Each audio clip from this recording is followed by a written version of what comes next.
સુરતીઓએ ઈંધણની અફવા વચ્ચે 2 દિવસમાં 80 કરોડથી વધુનું ઈંધણ પોતાના વાહનોમાં પુરાવી દીધું છે। 400 જેટલા પેટ્રોલ પંપમાં 88.15 લાખ લીટર પેટ્રોલ અને ડીઝલનું વેચાણ થયું હતું।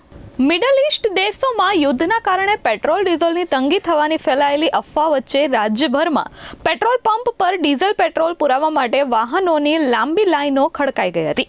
મોડી રાત સુધી 2 દિવસ સતત પેટ્રોલ અને ડીઝલનું વેચાણ થયું હતું તો મંગળવારે પણ સવારે અને સાંજે વાહનોની ઈંધણ પુરાવા માટે પેટ્રોલ પંપ પર લાઈન જોવા મળી હતી। ત્યારબાદ આજે મોટાભાગના પેટ્રોલ પંપ પર રૂટીન દિવસો જેવું જ કામગીરી જોવા મળી હતી અને લાઈન પણ જોવા ન મળી હતી। એકાદ 2 પેટ્રોલ પંપને બાદ કરતા બાકીના પેટ્રોલ પંપ પર રાબેતા મુજબ પેટ્રોલ ડીઝલનું વેચાણ થયું હતું। ત્યારે આ 2 દિવસ દરમિયાન સુરતીઓએ સુરત શહેર અને જિલ્લાના 400 જેટલા પેટ્રોલ પંપ પર 27.43 લાખ લીટર પેટ્રોલ અને 60.72 લાખ લીટર ડીઝલ મળીને કુલ 88.15 લાખ લીટર પેટ્રોલ ડીઝલનું વેચાણ થયું હતું।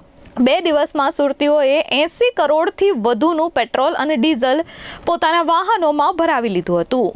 Bureau report S24 news Surat.